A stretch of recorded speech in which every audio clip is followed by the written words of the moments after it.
On today's Minute of the Apes, this week might fly by for everybody because I'm on a time schedule for an unknown gig, and I've told the guys, let's go, let's get ready, let's do Minute of the Apes. Take your stinking paws off me, you damn dirty ape! Ready to the divine bomb. The only good human is a dead human! Where there is fire, there is smoke. The minute of the apes.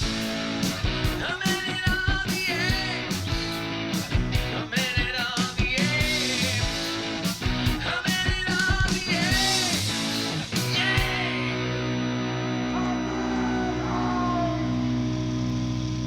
Hello and welcome to Minute of the Apes, the daily podcast where we break down every minute of the Planet of the Apes movies, 1 minute at a time. I'm Todd. I've got Sean and Richard, and I'm not even going to let them talk at all because, like I said, I'm on a time schedule, so you guys just got to go.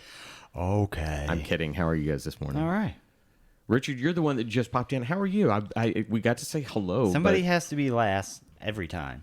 Well, keep in mind, I still get up at 4 o'clock in the morning, so I've already been going. Even though it just seems like I just popped in, I've been up for 4 hours. I did a 5-mile weighted vest walk. I went to Kroger, grabbed some water. I made a shake. You know, went through my notes on the minutes, and I'm ready to go. Let's do it. I fed my dog at 5:30 in the morning and then went back to bed till 7. I got up at 6, had 2 cups of coffee, dealt with my 85-pound dog who was still shaking from the storms last night, played Star Wars Galaxy Did it rain Hero, down and then I there? drove all the way. Did it rain for you guys last night? Yeah. It was out. Well, the ground was wet Oh, this okay. morning. It must have been while we were asleep. We Yeah. must have gotten more of it because literally from about 5 o'clock on, and I'm talking torrential downpours, those kind where you just look out and you almost can't see. You just see the water. And that poor dog, the moment any rain occurs, it's bad. But when it goes from 5 till like 2 in the morning, Have you ever thought wow. about getting like a thunder vest? Or we've whatever? tried everything. We've even talked to the vets, and the vets, we could give him Dope XYZ, him and up I'm or like, whatever. I'm not gonna dope up my dog. I'll just sit and hold him.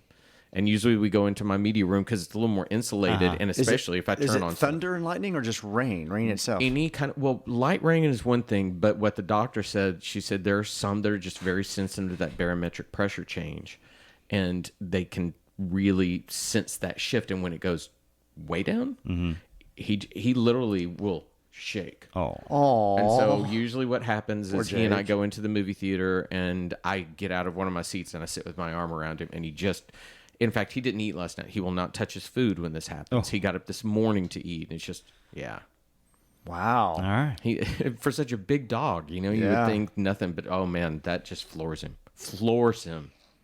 All right. All right, well, now with dog talk out of the way, what about ape talk? All Sean, right. what's going on? We're going to start minute 46 with a voiceover of Caesar saying they may come to find us, and ends with Caesar saying to reason together and make plans. All right, here we go. Minute 46, Battle for the Planet of the Apes. When they may come to find us.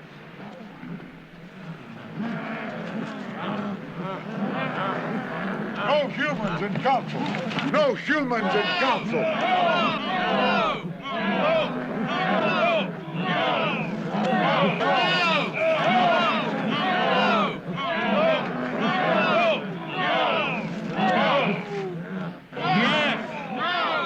They are here because I sent for them. Now that we know the danger, we need their help and their counsel. No! Yes! Come. We shall not sit in council with humans.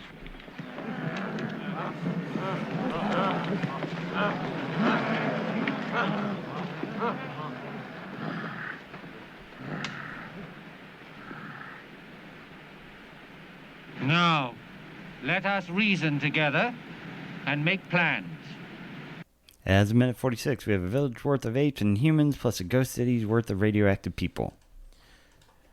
So the first thing I have on the note is no humans in council, but watching this as this went by, did they really just get like 3 or 4 people huddled together to go, for that background sound? Yeah, but it's the watermelon version of no, the no, until you hear that one voice, yes.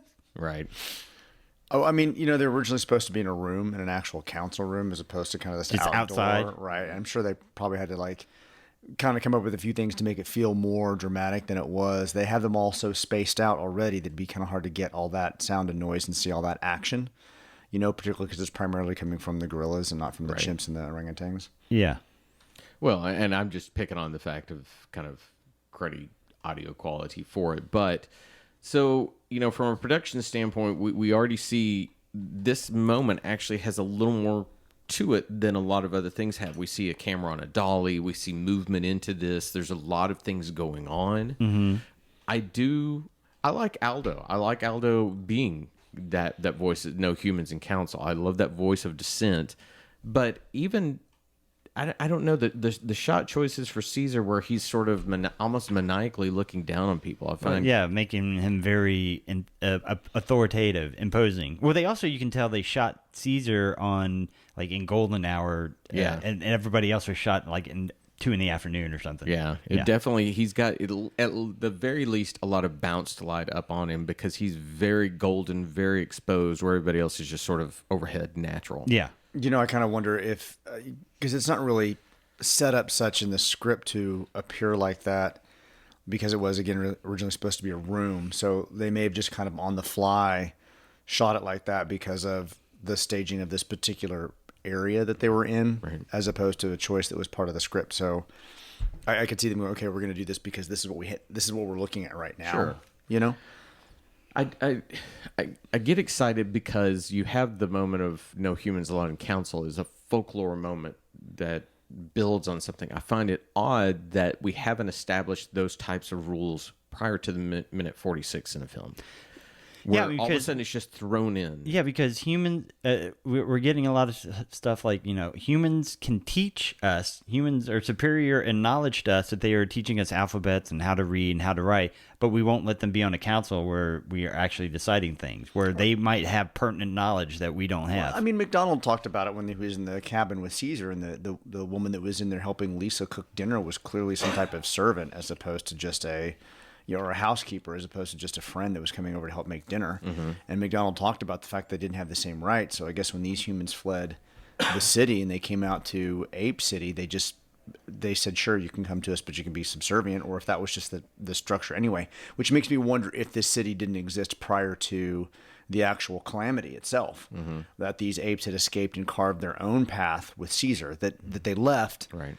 When Caesar did the uprising, found their own city, and then these are humans that left after the war or whatever. Yeah, that'd be a more interesting kind of tale to understand why the structure exists the way that it does. And I like the hypocrisy of what Sean said, that you're allowed to teach us, but you can't have a voice within the decision making process. I like that if it were called out. If McDonald actually drew that line of, we teach you, we're the ones that are giving you this, and if they discuss those kind of things. But again, when you just drop this in at minute 46, it suddenly feels pushed in to add dramatic context to the moment instead of it actually being a part of the structure of this society. And again, we don't know the background of how this city came to be, and we almost needed to know why it exists. Yeah, and we still don't know what the actual war was. Is the war at Ape Uprising, was that the war, or is it eventually humans fighting each other? We don't know what the war is that killed everybody. That is a good point. We don't know why the atomic bomb went off. We don't know if that was human battling human. We don't know if that was to quell the apes. And if it was to quell the apes, they sucked. Yeah, because if the humans were trying to nuke the apes, that's cutting off your nose to spite your face. If the apes were trying to nuke the humans, what's the point? There was a nuclear war and the nuclear conflict, and the apes fled at that particular point, and they created their own city outside. And are you guys watching Sweet Tooth that just came on? I haven't had a chance to yet. Probably today. There's this idea of, here's a flyer. It's like it's any of those stories where you find out that something cataclysmic had happened, but you get some message that there is some golden place that is safe, whether it's another country or another island or a city that's safe from the plague or whatever. You kind of wonder if that was why all these guerrillas assembled here. That would have been a fascinating story to find out they left during the atomic war and they were given these random little pieces of flyers that said, hey, come to Gorilla City, you'll be safe, you'll be fine. Right. most storylines, there never is a mecha. It's always a trap or a Yeah. trick or it, you know, Or it doesn't died. exist. It Yeah. died. It also succumbed to it, you Yeah. know, 100 years earlier. Right. But I kind of wonder how the city came about and why the humans are where they are, and we're just finding these small little pieces dropped in like here, this moment.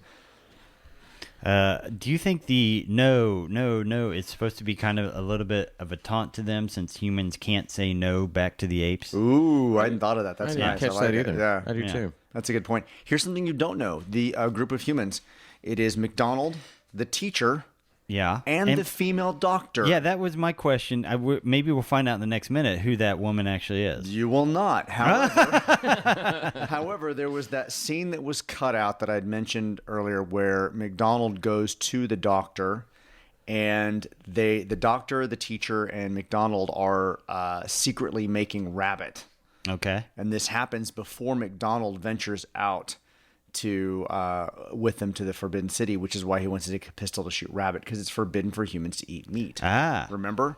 So the doctor was kind of on the low making rabbit, and they were secretly eating rabbit. So we never see that. But this is the female doctor that was cut out from a previous scene. So we have another human walking in with him. Is he called for, He is or is not. he just tall, pretty boy in the he's back just of a it? group of humans that includes McDonald, teacher, and the female doctor. And she's specifically mentioned as female, so I assume that's who that is. From this distance, he reminds me of Robert Redford and Jeremiah Johnson. I It can kind of see that has a that little little, messy hair look and a beard and all that. I wonder if he was the guy. I have to go look here. In the very opening minutes, that I think he was. the wagon that was yeah. broken down. Yeah. I want to give one special shout though to the production in this, and here this movie is the lowest budget, the quickest production schedule by far. We have a mass gathering of apes, and if you look, you can see some pullover masks, but they have figured out how to place only hero makeup prominently in the camera, so you don't really see that open mouth look that some Yeah. of the pullovers do. For all the moments that we have maligned for putting those really crappy masks right front of screen, I can't find one moment in this where they let that occur. I just looked it up. It is that guy doing the cart. Okay. Yeah. I mean, you scroll across this, and there are no bad makeup moments. It's great. Of course, then I say this, and you're absolutely right. Also, not only did it look like that Caesar was shot special, it looks like Aldo was shot very different too. When you begin looking, the lighting source is hitting him from the side, where the wide shots, the light is over top. Yeah. It's very obvious.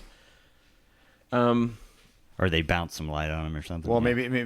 maybe this was a scenario where the actors themselves were not in this particular moment. They just Might have kind of been. staged them walking in.